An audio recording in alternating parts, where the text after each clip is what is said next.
आटपाडी दौऱ्यावर आहे. तुम्ही मेंढपाळाचा सन्मान केला. मेंढपाळावरती वारंवार हल्ले होतात. या हल्ल्याकडे तुम्ही कसं बघताय? नाही, हल्ल्यांच्या बाबतीत माझ्यापर्यंत तरी कुठली तक्रार आलेली नाही, परंतु आपल्या माहितीनुसार त्याची मी नक्कीच माहिती घेईन आणि त्याची योग्य कारणं काय आहे त्याची चौकशी करून त्याच्यावरती कारवाई करायला लावेल.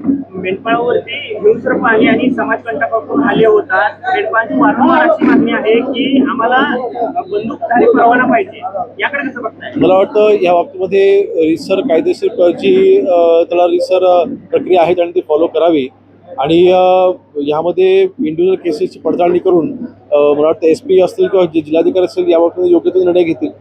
पश्चिम महाराष्ट्रातला जो मेंढपाळ आहे तो इतर तालुक्यांमध्ये स्थलांतर करतो.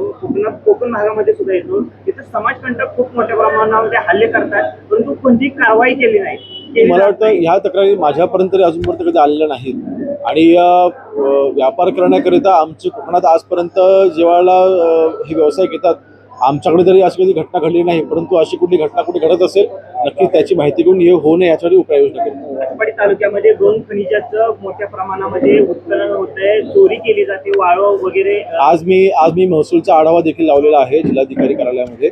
त्यावेळेस याची माहिती मी घेणार आहे आणि जी काही जो काही डेटा समोर येईल किंवा ह्याचा आढावा घेतल्यानंतर ज्या काही बाबी निदर्शनास येतील त्याची माहिती घेऊन आम्ही नक्कीच त्याच्यावरती कारवाई करायला सांगू. या मानदेशाचं जे भूषण असणारी जी मानगंगा नदी आहे, अक्षरशः तिचं रूप आहे ते विद्रूप करून टाकलेलं आहे वाळू चोरांनी.